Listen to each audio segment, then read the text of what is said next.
Olá pessoal, boa noite, tudo bem? Hoje eu trago uma questão interessante. Na verdade, foi uma discussão que nós fizemos hoje de forma remota com alguns professores de história, professor de matemática, alguns alunos da Escola Santa Teresa, Escola Estadual aqui Santa Teresa de Altaneira.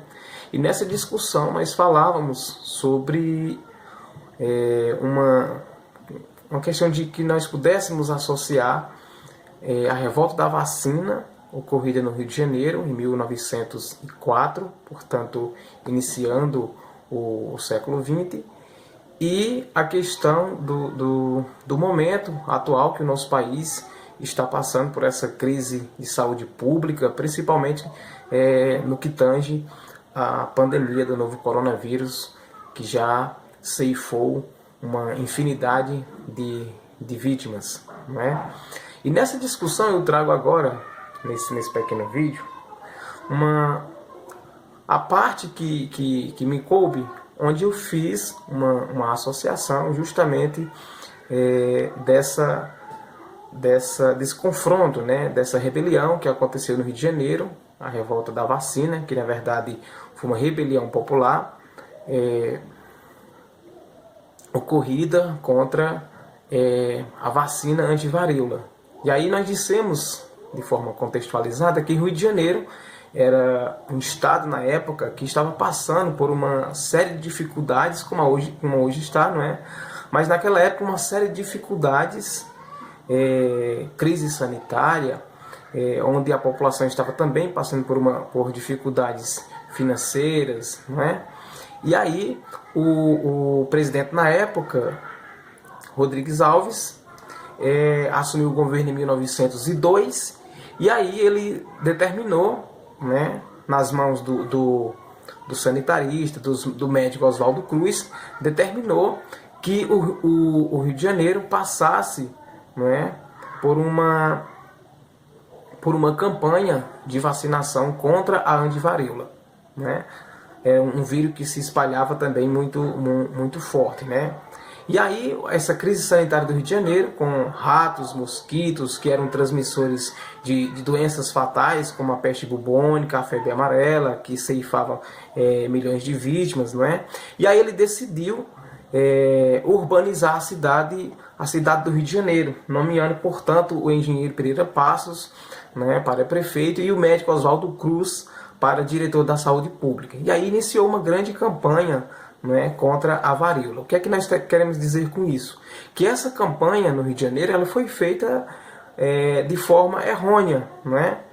Ela não levou em consideração a questão da conscientização da população, né? Entrava nas casas das pessoas de supetão, né? Sem dizer por que é que estava entrando, sem dizer por que é que as pessoas deveriam ser vacinadas, não é? E tudo mais. E aí é uma época que a gente precisa dizer em que havia uma certa cultura, uma certa moralidade nas pessoas dessa época, porque as pessoas tinham o costume, não é, de se vestir de forma praticamente completa, não é? E para aquela época as pessoas se despir, né, tirar uma certa parte da roupa para receber aquele líquido, as pessoas taxavam tanto quanto como uma imoralidade, não é? Então, numa sociedade onde as pessoas se vestiam cobrindo todo o corpo, mostrar certas partes do braço, tomar a vacina naquele tipo, era visto como algo imoral. Então, o que é que nós estamos querendo dizer com isso? Que essa campanha da vacinação contra a varíola, né, uma campanha obrigatória, vacinação obrigatória, iniciada pelo médico Oswaldo Cruz, não é? Ela foi feita, como já disse, de forma errada, de forma antidemocrática, não é? E, enfim, fez com que essa questão agitasse ainda mais a cidade do Rio de Janeiro, né? Então, muitos agitadores passavam, portanto, a incitar, a contribuir para que as massas urbanas enfrentassem esses servidores da saúde pública, né, que muitas vezes eram protegidos por policiais que invadiam casas, né, para que vacinar as pessoas à força, né? Enfim, e aí nessa discussão nós fizemos uma comparação com o nosso país, que passando por uma crise de saúde pública, né?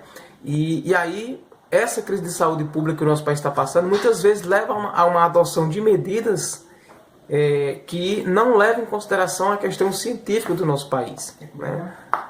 Por exemplo, o presidente Jair Bolsonaro, ele está com uma ideia fixa de que o uso da cloroquina irá, por exemplo, contribuir para vencer a pandemia do novo coronavírus. Não tem nenhuma comprovação científica para isso, né?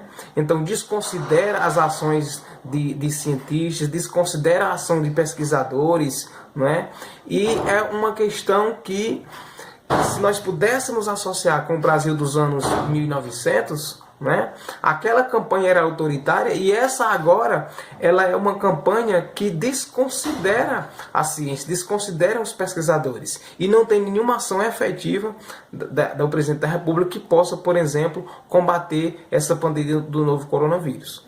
Então é uma questão muito grave. O único remédio, né, a única saída que a gente tem para vencer essa questão ainda é o isolamento social, ainda é o uso de máscaras, ainda é a higienização. Portanto, foi essa uma questão essa discussão que nós travamos hoje pela manhã, uma discussão muito boa, com contribuição excelente dos professores Vinícius, José Vantuil, Reginaldo, né, do professor Luiz Júnior, enfim, de alunas da escola. Foi essa discussão que nós trouxemos e a gente espera ter contribuído e que possa, não é, surgir uma vacina ou qualquer outro meio que nós possamos vencer essa pandemia do novo coronavírus.